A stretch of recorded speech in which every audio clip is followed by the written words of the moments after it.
A very niche, very infamous, and very autistic game that everyone's asked me. What type of game is this? Like, what genre of game is this?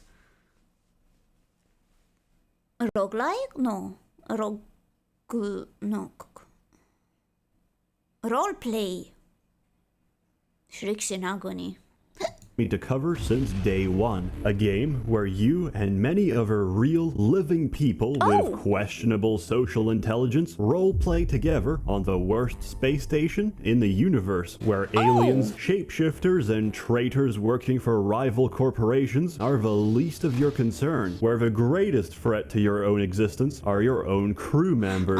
Hungry? Come to the station canteen, where the food is definitely poisoned. Injured? Head on down to medical, where half a medication has been relabeled as happy pills. Discouraged? You can try taking a painkiller instead. But it wasn't a painkiller, it was LSD. Having a bad trip? Don't worry, there's a security officer nearby to help, but he can't respond because he was murdered and replaced by a genetically modified monkey wearing his uniform. Hallucinating? Keep calm and focus on what's real. Unfortunately for you, the supermassive black hole expanding towards you is not a hallucination. It is, in fact, very real. The emergency shuttle has been called. Welcome to Space Station 13. Space Station 13 has a very simple premise. Everyone has a job. Your objective? Do your best to delay the station's inevitable destruction, either at the hands of antagonists or at the hands of your own incompetent crew. Normally, I'd give a final score for a game at the end of a video. Not this time. Space Station 13, 10 out of 10, amazing, spectacular. Don't play it. If I'm being perfectly honest with you, Space Station 13 is a fantastic game, but I genuinely don't recommend you play it. Why? Because the engine it's running on is probably older than you, because the interface is a convoluted mess, and only usable because me and every other autistic chimpanzee who plays this game has committed the hotkeys to muscle memory because of the insane time investment and commitment required for you to learn a single role, and because, to be perfectly honest, the servers can't handle all of you. At best, we can handle, like, 30 extra players before you grind the servers to a halt. For all these reasons, Space Station 13 always was and always will be a niche title. And maybe that's for the best. But I can offer you something else. I've already killed your hopes and dreams of playing the game, so instead, let me share some stories of my wonderful experience with Space Station 13. These stories span several years and several different servers, the names of which will forever stay anonymous because I respect their privacy, and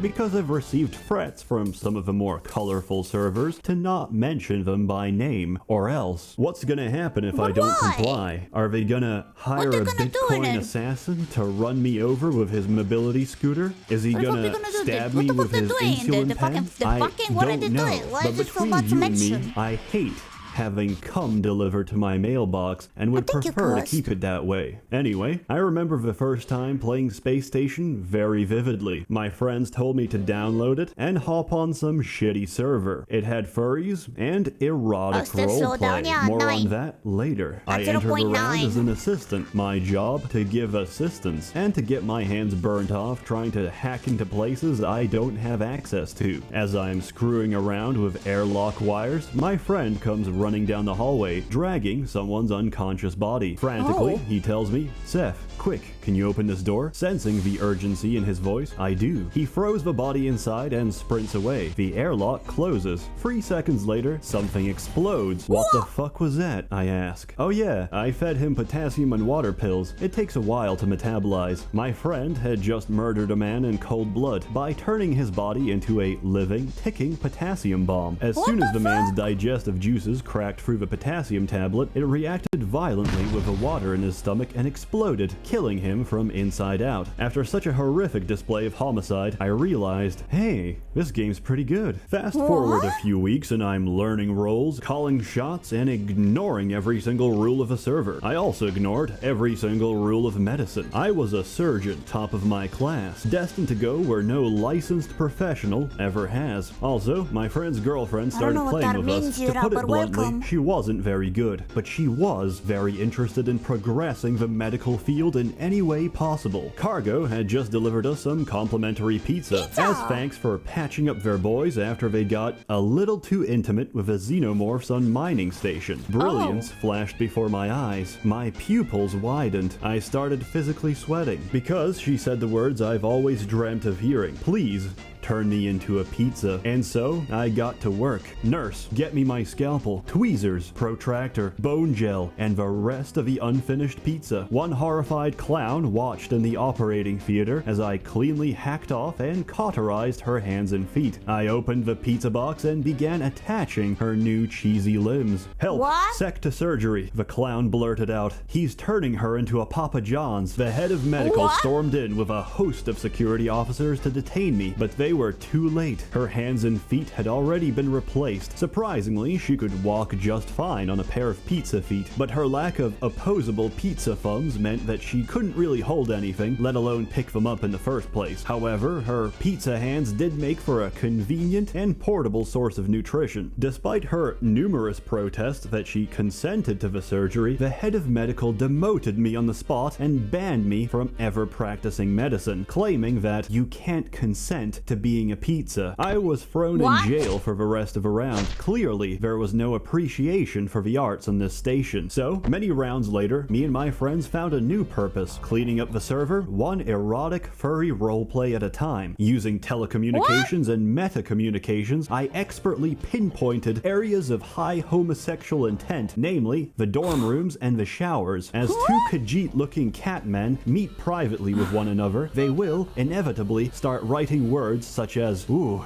Mayak has a barbed prickly surprise for you, my friend. And, yes, not me with your thick Tajiran trunk. This is completely unacceptable. Once an act of high homosexual intent is in motion, several of our men would mobilize. As they groan, moan, and spit out hairballs on each other, a security officer would barge in, flashbang the feline fornicators, and tag team baton them into submission before another officer handcuffs them to the bed. On the other side of a contaminated dorm room, our team's atmospheric technician sets explosive C4 charges against the station glass. Quickly, we evacuate the biohazard exclusion zone and seal the airlocks. Romeo and Juliet barely have enough time to recover from the flashbang before the charges detonate, depressurizing the room and sucking their bodies out into space. Another job well done. Many explosive decompressions later, erotic roleplay was considered a real occupational hazard. The Tajiran cat boys got creative, started doing group sessions instead, but these were quickly crushed by my friend playing the best roboticist I've ever seen in my life. The airlock doors to their sodomy chamber were welded shut to prevent interruptions, so he drilled right through them with a gigantic combat mech. The air inside was heavy with a sickly sweet smell of wet fur balls and toxoplasmosis. The furries didn't even have time to react before he started unloading shell after shell of flashbang grenades, and thus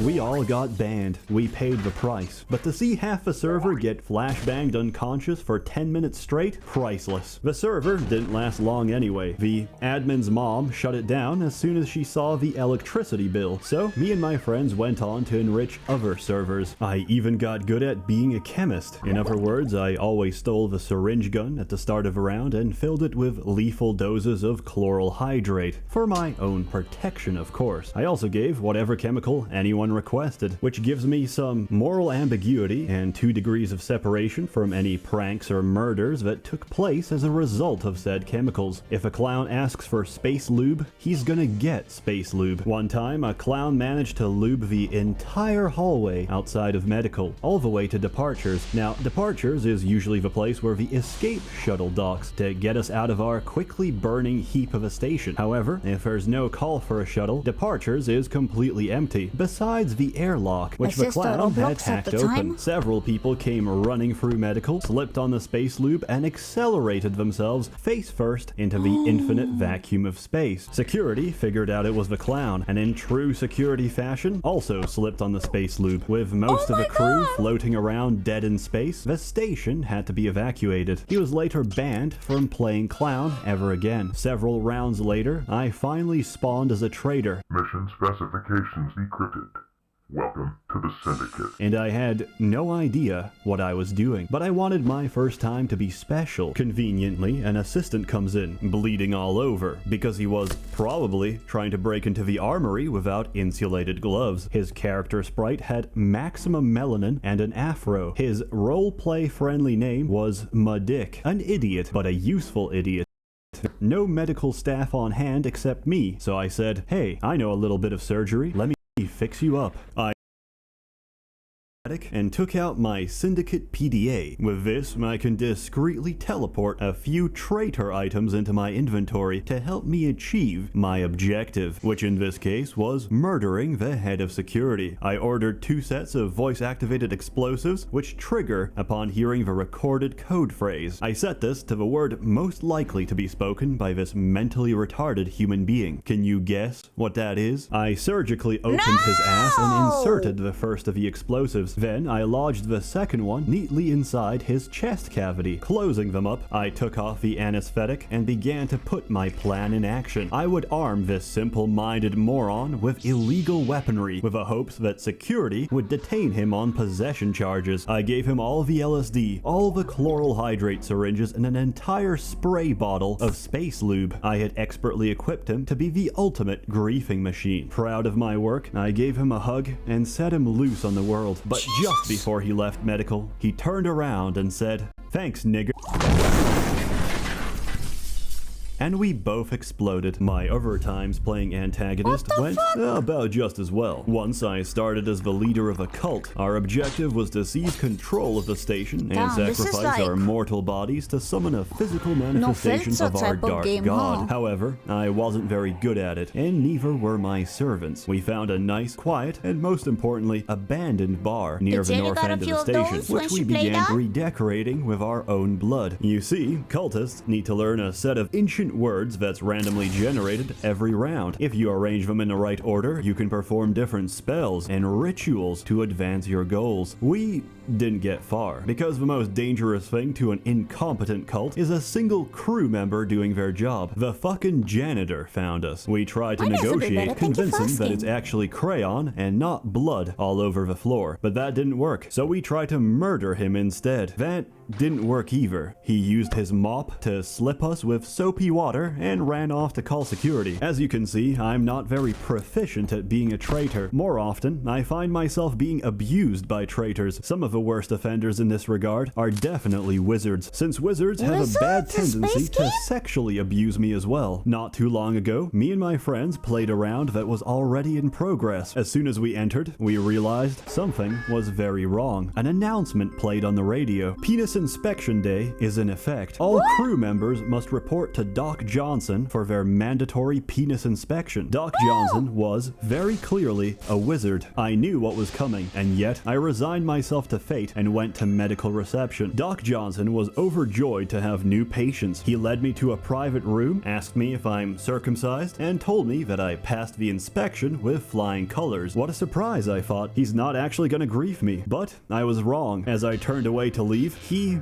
blew off my ass magically. Hey, it's wizardry. I ain't gotta explain shit. Anyway, Doc Johnson is a terrible doctor. He left me bleeding on the floor as he took my ass cheeks and used them as a hat. Highly unprofessional. Would not recommend. A round of Space Station 13 can be very intense. At other times, it can be very slow-paced and almost relaxing. If you're not a traitor and you don't have anything urgent to handle, you can always just roleplay and get comfy in a bar, while the piano plays anime songs and the jukebox plays plays whatever deep-fried ASMR bullshit people keep putting on. It's a very wholesome experience, and it helps you get emotionally invested with the other members of your crew, which are often nice people. However, security is often staffed by egotistical megalomaniacs acting out their most depraved power fantasies. They are often not nice people. As a result of their inherent propensity to be insane sociopaths, the rest of the crew will often rebel against their tyranny. In one such case, cargo had declared independence.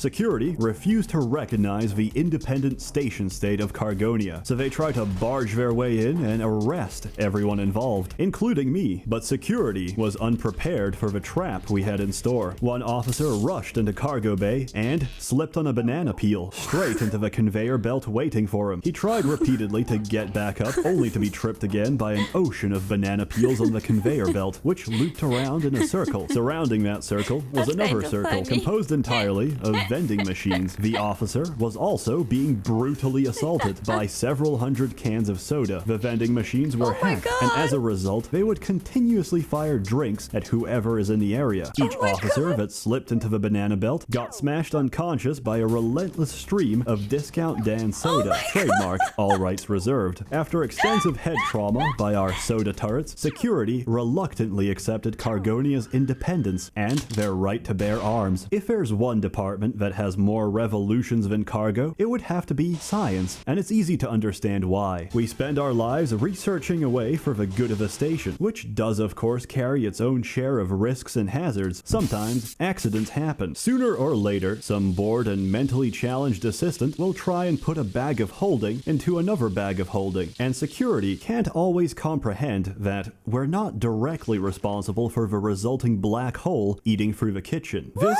lack of appreciation for the scientific profession usually ends with arrest warrants for the whole department, which is usually answered back with the words, "I'd like to see you try." But when we're not having a nuclear arms race with security, R&D is actually quite a chill department. I also made a great discovery last time I played there. Me and another scientist were messing around with blueprints and eventually made ourselves a pneumatic cannon. Normally, these are used to launch whatever items you have inside. What we didn't know was that it could launch food as well. I loaded a lasagna, aimed for the mouth, and fired it at my fellow researcher. The lasagna disappeared. What the hell? That's amazing, he said. We just realized what happened. I had just managed to remotely force feed my fellow man. But what do we do with this forbidden knowledge? Nothing good, that's for sure. My comrade got to work asking chemistry for hallucinogenic drugs. They said no. So we built our own chemistry dispensers, filled up the beakers with happy juice, and ran straight to the kitchen. We injected all the donuts and hot pockets we could find with as much LSD and mind-breaker toxin as they could hold. Then we loaded them into our food delivery system and started firing off at everyone in the hallways. The food was instantly delivered. The crew was instantly satisfied. Several people, including security officers, managed to see the two small lines of text indicating that they've just been fed something. They thought it was extremely clever and said they didn't know the pneumatic cannon could do that. Since it was just a bit of harmless fun, we got off scot-free. Minutes later, the hallucination started. Crew members started screaming on the radio. Some were puking, shaking, or convulsing on the ground. Medical couldn't keep up with the bodies. They piled on too quick, and most of the doctors were too busy fighting off non-existent entities to do anything about it. The chemist, who originally refused to give us LSD, was arrested by security on suspicion of intentional food poisoning. It was complete pandemonium, and I think it illustrates perfectly the chaos that is Space Station 13.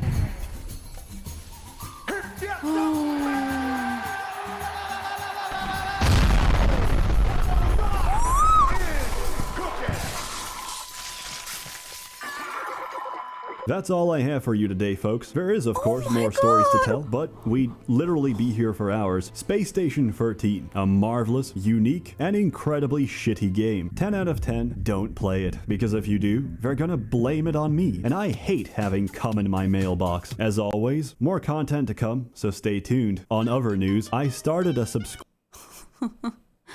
Little do you know, I have a community with as much affinity towards autistic game as you do, Mr. Seth. I would have probably been introduced to this